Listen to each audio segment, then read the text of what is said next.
qu'on avait vu dans le match 4, hein, des changements avec notamment Kovac et Molteni, sauf erreur, qui étaient dans le 5 de base.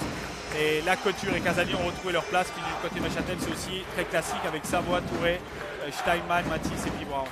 Et première possession en faveur des Neuchâtelois. C'est parti donc dans ce match 5 de la finale du championnat de Suisse entre Fribourg Olympique et Union de Châtel. 2 victoires partout et une première percée de Mathis, qui avait auteur d'un très bon match mardi, un double-double, 14 points, 14 rebonds. Il avait fait parler toutes ses qualités de combattant.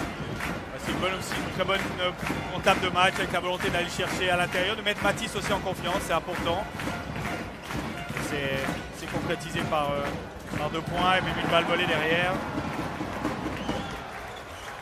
Et c'est toujours Ryan Savoie qui emmène le jeu des Neuchâtelois. Ryan Savoie qui était aussi très très bon sur les deux victoires neuchâteloises. Notamment dans le dernier quart-temps, hein. Il a fait une excellente fin de match qui a fait sans doute basculer la planche en faveur des Neuchâtelois.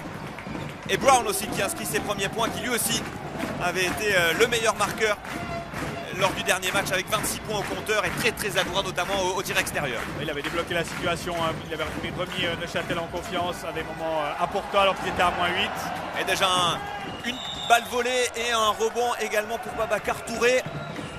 C'est Alexis qui se plaint de l'arbitrage, mais je pense qu'il avait même marché en fait au départ de Mijanic, donc il n'y a pas trop à se plaindre. Il a plutôt laissé jouer, après il réclamait la faute. Et Wright fait la faute pour arrêter la contre-attaque.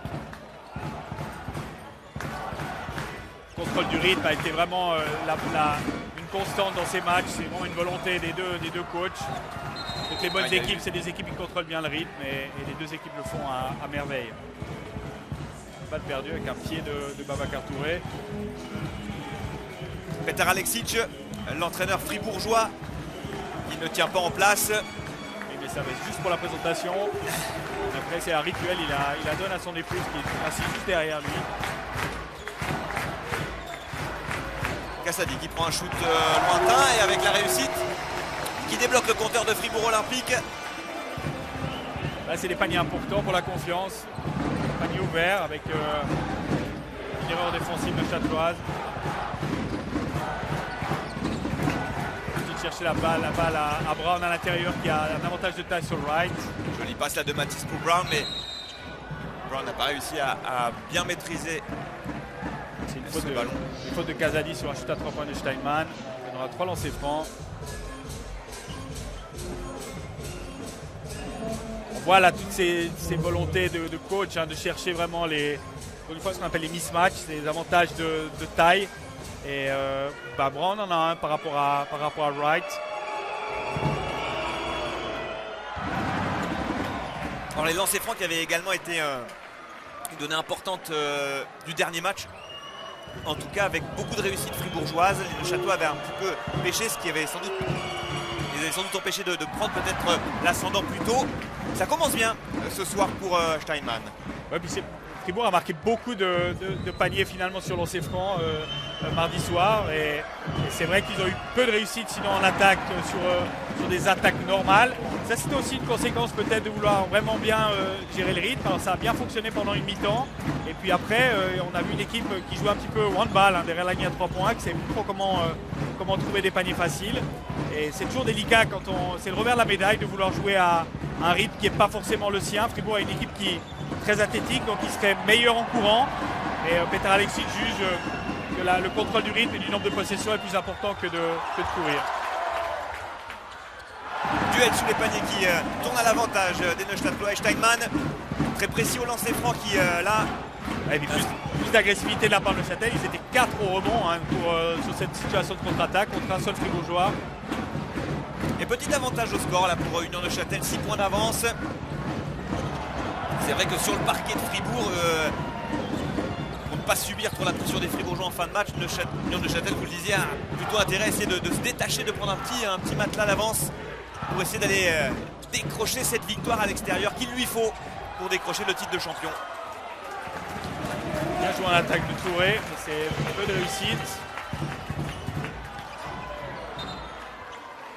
Limite de la balle perdue aussi Williamson, mais il manque un peu d'agressivité Williamson parce qu'il a perdu une balle un petit peu naïvement avant contre contre Touré, sauf erreur.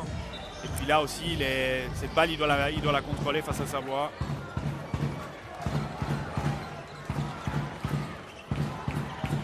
Oui, encore une fois. Ouais. La passe n'est pas très bien ajustée, mais Williamson n'est pas. On sait qu'il s'est blessé à la cheville, hein, il ne s'est pas entraîné. Peut-être qu'il est un petit peu fébrile parce qu'il ressent quelques douleurs, donc il ne se livre pas à 100% pour l'instant. Peut-être un petit peu de temps aussi, on sait l'importance de bien finir les matchs évidemment, mais c'est pas forcément aussi évident de les commencer, trouver le rythme dont vous parliez également précédemment. Non, mais mine de rien, ils ont quand même perdu 2 matchs de 15 points, hein, donc même si le dernier était 15 points, c'était plutôt flatteur pour Neuchâtel, celui d'avant c'était plutôt flatteur pour Fribourg de le perdre que de 15 points. Et mine de rien, un tout petit peu de pression et un peu plus de confiance sur Neuchâtel. On voit toujours cette différence de rythme, c'est beaucoup plus fluide du côté de Neuchâtel et quand même un bel avantage maintenant, 12-3. Et l'adresse de Touré à 3 points, il n'était pas attaqué, alors c'est visiblement une volonté de Fribourg de le laisser shooter. Belle réplique là de Miljanic.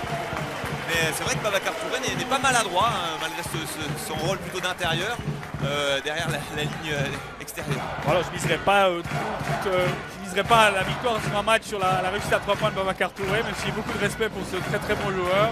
Et ma foi, il est quand même capable sur des tirs ouverts comme ça. C'est un bon joueur de basket, donc il peut quand même marquer. Alors, possession de Kazadi. On cherche Couture qui faute de Matisse va provoquer la faute.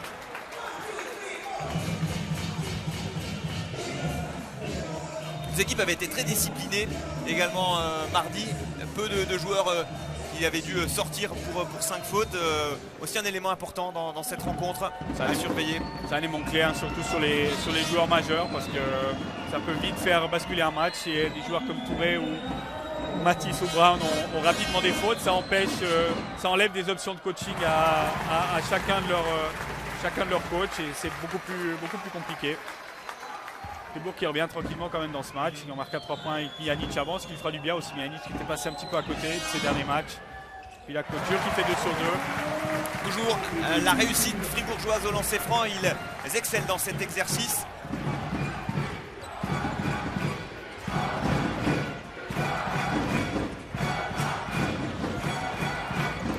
L'attaque de Neuchâtel qui se met en place avec les 2 top scoreurs face à face. Avantage cette fois-ci à Williamson. Et la contre-attaque fribourgeoise. Ouais, Williamson hein, qui n'est pas vraiment dans son match. Allez, c'est un petit peu compliqué la vie. Il perd l'avantage. Et puis Steinman là, qui se tient la gorge. Il a reçu un coup. Je crois qu'il n'y avait pas volonté de faire une très grosse faute. Mais c'est vrai qu'il a mal pris ce bras. Manu Schmidt demande une faute antisportive. Il le montre bien évidemment, c'est un geste qui peut être dangereux parce que le bras va à hauteur du cou, même s'il n'y avait pas l'intention de Miljanic. C'est reparti là, en possession d'Union de Neuchâtel, toujours à l'avant au tableau d'affichage 12-8. On a passé la moitié de ce premier quart-temps. Perdu par Brian Savoie, c'est un petit peu gourmand là ce qu'il voulait faire.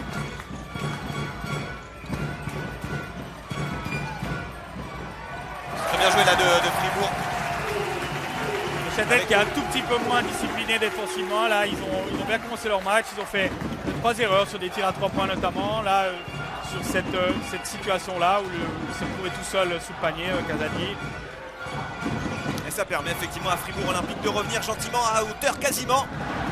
-2 et puis maintenant -4 avec ce panier réussi par Babacar Touré pour Union de Neuchâtel. C'est un match plus ouvert offensivement déjà que les 2 derniers matchs.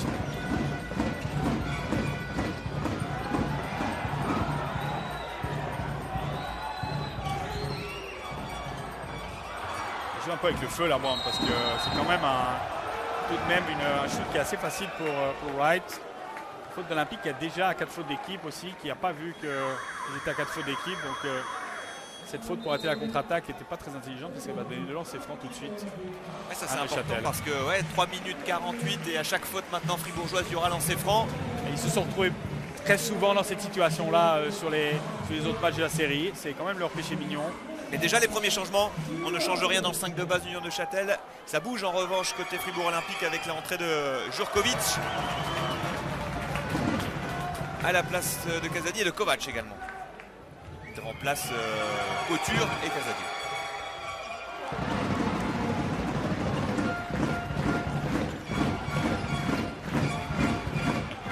5 points d'avance pour Union de Châtel au moment où Wright mène l'attaque fribourgeoise. Williamson qui est toujours à la recherche de ses premiers points dans cette partie. On ressort vers Miljanic qui enchaîne à 3 points.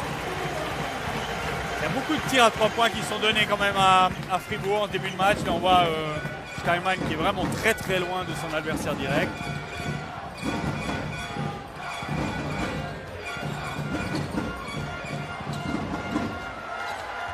Duel là, Touré, Jurkovic. C'est un avantage de taille aussi.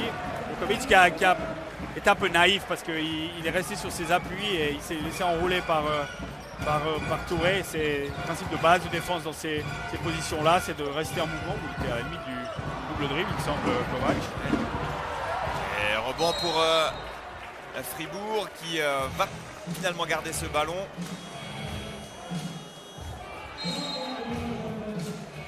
Chitelem qui va remplacer Brian Savoie, c'est le premier changement du côté de Châtelois. C'est des choses assez standards. Et le deuxième devrait être soit Gaillard, soit Yavi Loulou. il faut désolé pour lui parce que vraiment on égorge son nom chaque fois. Jurkovic à 3 points. Et le rebond pour Williamson qui a défaut de marquer impose sa présence là sous les paniers. Alors là, ici, il faut faute Sébastien Krivra. C'est pas certain parce que franchement, Jurkovic, il a complètement raté son dunk. Manu Schmitz qui appelle ses joueurs à garder le calme malgré la décision je pense qu'il n'y a pas faute litigieuse parce qu'il avait perdu la balle en fait. Donc il a touché effectivement sa main gauche, mais il est parti au dunk sur la main droite. Il a perdu la balle.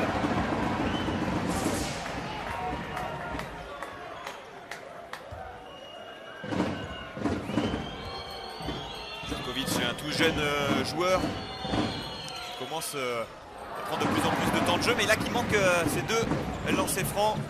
C'est la difficulté, hein, c'est des joueurs comme ça. Quand encore une fois, il est en Ligue B l'année passée, on arrive, on est 6e homme dans une finale du championnat suisse de Liga. C'est pas du tout simple. Et puis on doit scoltiner Babacar Touré, qui est le meilleur joueur du championnat. Forcément la pression est un peu plus grande. Les lancers francs, on a le poignet ou le coude qui tremble un petit peu, mais c'est comme ça qu'on apprend. Et ça c'est aussi tout le mérite de Petar Aleksic, d'oser faire confiance à ces joueurs-là dans ces moments clés. C'est sûr que c'est des jeunes qui vont également grandir, engranger pas mal d'expérience. Kovac maintenant, lui, il en a de l'expérience. Jurkovic, non, c'est plutôt... c'est Fonguet qui est rentré, qui est venu arracher ce rebond offensif. Et qui cette fois-ci s'essaye à 3 points. Pas de rebond Babacar Touré. Mal payé. Le tir était difficile quand même. Bel athlète aussi Fonguet.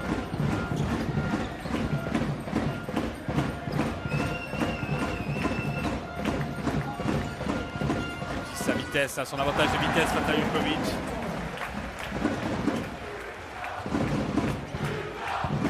Brown, c'est un sacré joueur parce que c'est difficile de savoir ce qu'il va faire. Il peut venir provoquer, rentrer sous le panier. Il est également très adroit.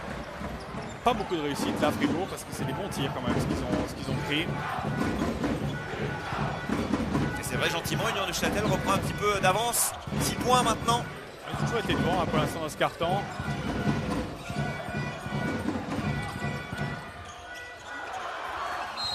Joli mouvement essayé avec Babacar Touré, ça ne va pas au bout.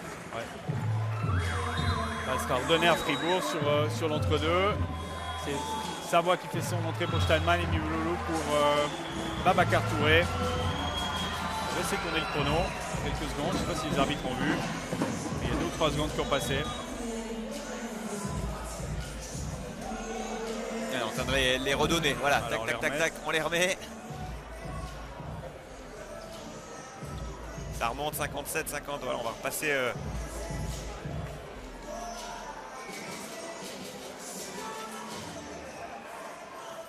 C'est aussi un match qui n'a pas encore pris vraiment toute sa mesure. C'est encore un match assez haché, peu de réussite du côté fribourgeois, quelques largesses, un peu moins de rigueur quand même de la part des deux équipes pour l'instant. Et Neuchâtel qui est quand même 6 points devant. Et c'est pas grand chose. Maintenant à jouer. C'est bien défendu. Hein. Quand vous forcez Kovac à dribbler, vous avez déjà fait pas mal Et là, c'est très très sévère comme faute par contre de M. Wirtz parce que franchement, Djokovic, il savait pas trop quoi faire avec la balle. Ça fait 2 fois qu'il s'en sort bien. Il n'a pas de lancer franc encore, mais franchement, beaucoup de sifflet qui est très très sévère. Qui sort pour Gaillard pour éviter aussi peut-être des fautes. Va lui donner, c'est intelligent aussi de la part de Manu Schmidt. Ça va lui donner en tout cas 50 secondes plus la pause du carton hein, pour se reposer. Donc 2-3 minutes, c'est ça de gagner, c'est intéressant. Ils ont cette petite avance aussi à l'abord de cette dernière seconde du premier carton de Union de Châtel. Ils se permettent de faire un petit peu tourner, mais Casadi. On a vu beaucoup de shoots quand même assez ouverts comme ça pour Fribourg. Alors même s'ils n'ont pas tous marqué, c'est quand même des shoots qui sont relativement simples pour des joueurs comme Casadi. Et je trouve que Neuchâtel a moins de rigueur défensive. C'est pas une volonté du Union de Châtel de les pousser à 3 points. Est-ce que c'est plutôt vraiment des erreurs, une petite manque d'agressivité défensivement? Quand ça manque d'agressivité, ils ont des volontés de changer beaucoup sur les écrans.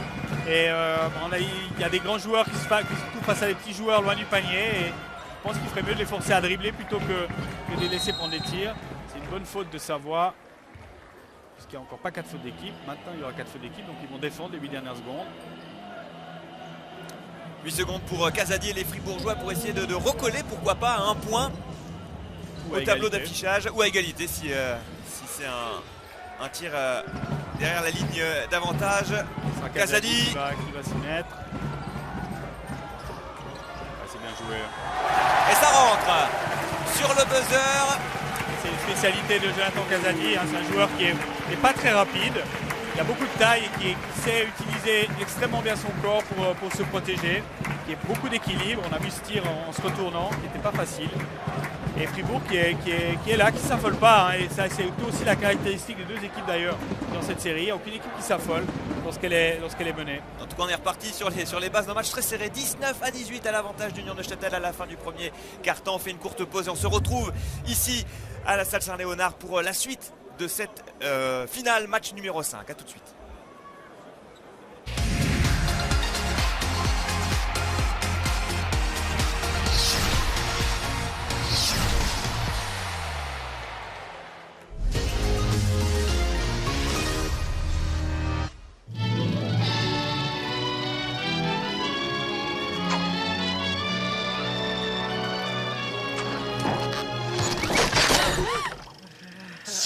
Quoi qu'il arrive, nous vous tirons d'affaire rapidement et simplement.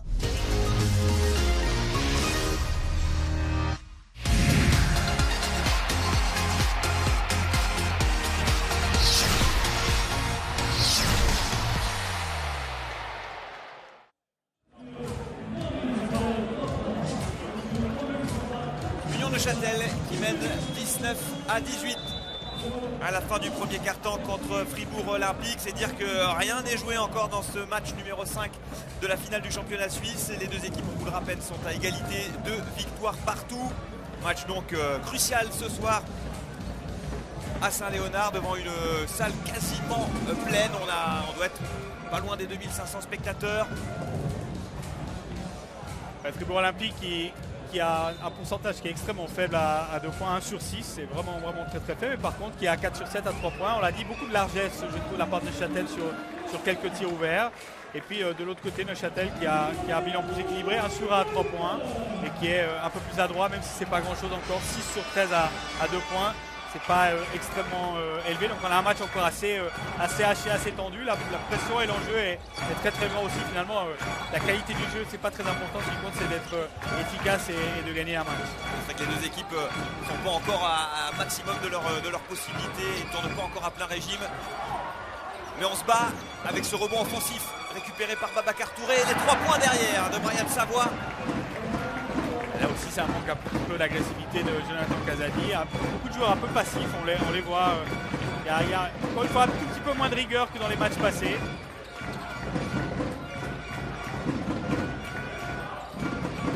Là, c'est un shoot aussi très simple pour Roberto Kovac. Et on voit Manu Schmidt qui s'énerve parce qu'il a raison. Hein, parce que franchement, on ne peut pas dans un match comme ça être aussi passif. On voit là Babacar Touré qui est très loin de son adversaire.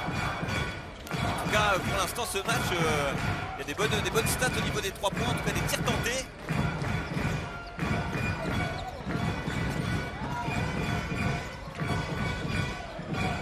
Chitelem doit tirer, il n'a pas vu le chrono. Ensuite, il ne lui a dit non plus, d'ailleurs. Donc on a dépassé les 24 secondes imparties pour déclencher le tir.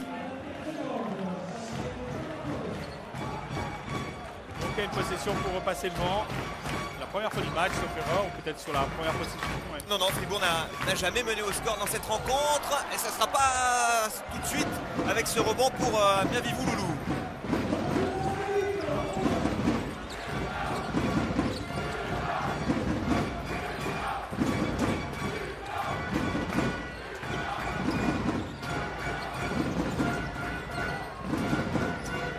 Il doit faire tout seul. C'est une bonne défense de Fribourg. Faute de Molteni sur Babacar Touré. Au rebond. Il a tenu le bras sauf erreur. Difficile aussi de défendre sur un joueur comme Babacar Touré. Il provoque pas mal de fautes, en tout cas de difficultés pour la défense fribourgeoise. C'est un joueur qui veut, voilà, il est toujours là. Hein. Oui, il marque des points, il prend des rebonds et il vient gêner beaucoup l'équipe adverse, Babacar Touré. Il pèse sur un match. Il a beaucoup d'agressivité, il a un sens du rebond et du placement qui est exceptionnel. Et puis il est grand, hein, il est très grand, il a des longs bras. Et il n'y a pas de joueur comme lui dans le championnat suisse, peut-être Pape Badji à Massano, mais qui est quand même d'un calibre inférieur. Donc c'est quand même difficile quand on fait Molteni, c'est un joueur avec beaucoup d'agressivité mais qui fait 2 mètres, donc c'est 5-6 cm de moins, plus la longueur des bras aussi. Molteni qui a hésité mais qui n'a pas pris ce tir à 3 points.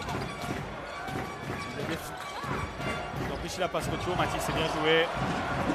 Et interception de Babacar Touré. Et Chitelem qui relance Union de Châtel qui glisse. Chitelem qui est à 2 balles perdues de suite. Jurkovic cette fois-ci va y arriver. Et il débloque son compteur, 2 points pour lui. Et Fribourg, avec ce panier, prend l'avantage pour la première fois dans cette rencontre suite à ce glissé de Léo Chitelem. Ouais, 2 balles perdues, il n'est pas gâté Chitelem. Première, il l'a fait tout seul, la deuxième, il a glissé. C'est pas très académique et c'est pas très beau, mais enfin, Olympique encore une fois est devant pour la première fois du match. Presque l'air de rien, mine de rien, ils étaient dans une premier carton, pas avec une réussite exceptionnelle. Il restait au contact, mais toujours Union de Châtel devant. Et puis voilà, il repasse devant maintenant. On va voir si Union de Châtel est capable maintenant de réagir. Alors encore une fois, ils s'en sortent sur leurs 3 points, ils sont à 5 sur 9. Ils ne vont pas maintenir le cap comme ça tout le match parce que ça ferait quasiment 20 paniers à 3 points marqués.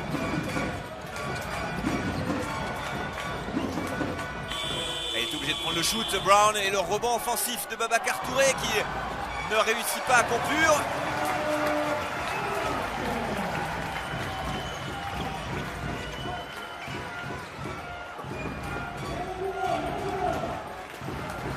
Possession pour Fribourg, opportunité de prendre un peu plus d'avance.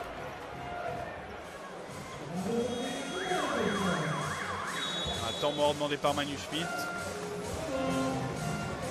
Le Châtel qui peut quand même s'en vouloir sur ces 12-13 premières minutes parce que Fribourg n'était pas vraiment au mieux et pour une fois les tirs marqués, bon, il y a de l'adresse de la part de Fribourg mais c'est quand même des joueurs à ce niveau-là qui sont capables de marquer quand ils ont des tirs ouverts.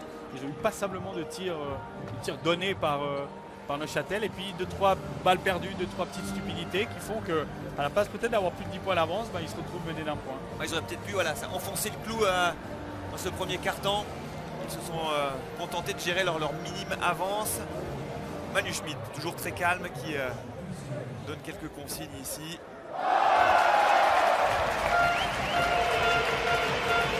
Dans un match aussi important que ça, les mots du coach, quand on est joueur, on les reçoit pleinement, parce qu'on est aussi dans son match, dans son adrénaline, dans sa fatigue également à gérer, dans son excitation de joueur. Qu'est-ce qu'on essaie quand on est joueur, qu'est-ce qu'il faut être attentif à quel mot de l'entraîneur? Je pense que le coach doit être extrêmement concis et bref, et finalement le joueur il attend du coach qu'il lui donne des solutions et pas qu'il lui fasse une théorie philosophique. Donc c'est important d'être extrêmement précis, de ne pas donner trop d'informations et de remettre aussi les joueurs probablement en confiance, peut-être de les secouer un petit peu. Ça a été le cas notamment mardi. On a vu un temps mort où Manu Schmidt s'était vraiment énervé quand il s'était mené de 10 points. Ça va être donné son effet d'ailleurs directement. Donc les temps morts ont été très très importants jusqu'à maintenant dans cette finale, des deux côtés d'ailleurs. Et on a beaucoup des coachs qui maîtrisent bien cet art du temps mort parce qu'ils ont chaque fois eu un impact sur leurs joueurs. C'est toujours Fribourg Olympique qui a la possession du ballon, et Miljanic lui il arrose ce soir à 3 points, il enchaîne les réussites. Aussi c'est une grosse erreur neuchâteloise, pardon, parce que c'est un tir, il n'y a personne à 2 mètres de lui sur cette action-là.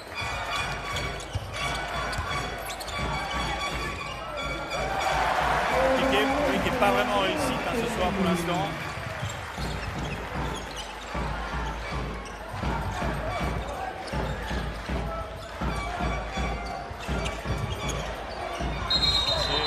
Chez de Miljanic. C'est un bon mouvement au départ des Fribourgeois qui avaient bien fait circuler le ballon, mais c'était aussi à la limite collectivement de Neuchâtel, parce que c'est quand même un panier, quand même un joueur comme Miljanic qui a la balle dans la raquette. Voilà, c'est pas très très précis encore du côté de Neuchâtel. Surtout défensivement. Tout à fait.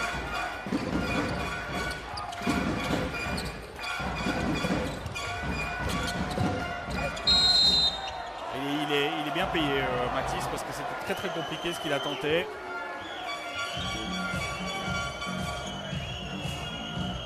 Convaincu d'ailleurs Alexic, oui.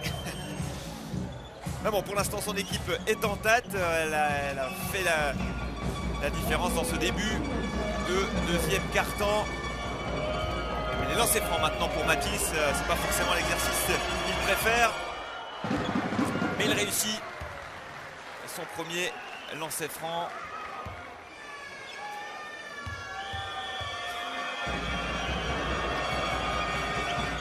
Même 2 sur 2, Neuchâtel revient à 2 points.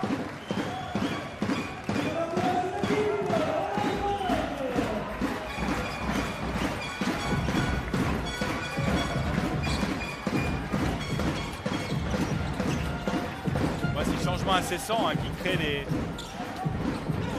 difficultés. La Mathis qui saute et c'est aussi Neuchâtel qui subit beaucoup. Là, on voit Mathis qui n'est pas sous ses appuis. Neuchâtel qui court beaucoup après la balle en fait et qui subit le jeu. Là c'est des phases que Fribourg n'avait pas forcément réussi à faire très souvent mardi. Là on voit plus effectivement les passes fribourgeoises qui s'enchaînent. Mais à contrario on voit Neuchâtel beaucoup plus statique avec des tirs plus compliqués, moins dans leur rythme.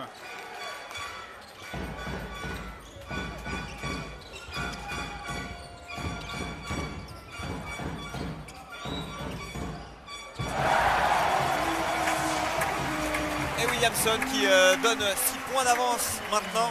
Et là, tout est parti de la défense de Savoie qui arrive en retard sur Kovac et voilà, qui avait un petit peu de retard, qui a forcé Mathis à aider.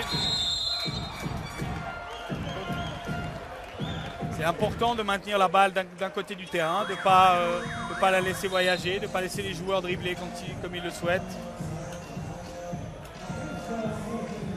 Et une faute là à l'encontre des Fribourgeois. Il y aura 2 lancers francs pour Steinmann. 30-24, 6 points d'avance pour Fribourg Olympique. C'est le plus gros écart pour l'instant dans cette rencontre en faveur des Fribourgeois. Les Neuchâtelois doivent s'accrocher s'ils veulent que le match soit encore jouable pour eux. Il reste encore beaucoup de temps, mais c'est surtout l'impression qui n'est pas exceptionnelle pour l'instant. Fribourg a vraiment augmenté son pourcentage. Il y a 1 sur 6 à 2 points, qui sont à 5 sur 10, ça veut dire qu'ils ont fait 4 sur 4.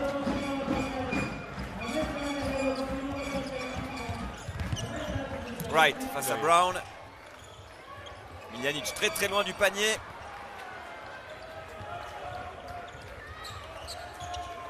Attaque pas très bien gérée des Fribourgeois qui va permettre là aux Neuchâtelois de poser leur attaque avec à la baguette Savoie.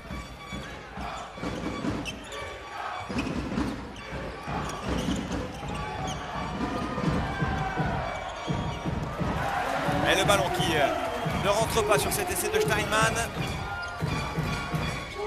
C'est assez compliqué, hein. Il avait un tir, il avait peut-être mieux à faire Steinmann de prendre un tir ouvert, mais la défense de l'Olympique est bien en place.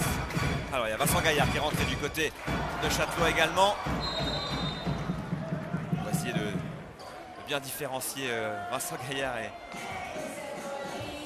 Steinmann qui sont effectivement... Il a fait une bonne entrée, assez en matière, Vincent Gaillard, mardi.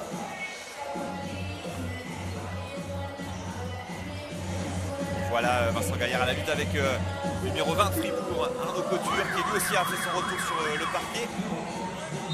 Mathis qui va sortir pour Babacar Touré. On fait tourner un petit peu les cadres du côté d'Union de Châtel. Ah, il sent qu'il manque un petit peu d'agressivité, un petit peu d'énergie peut-être. Essayer de trouver des bons équilibres dans ces 5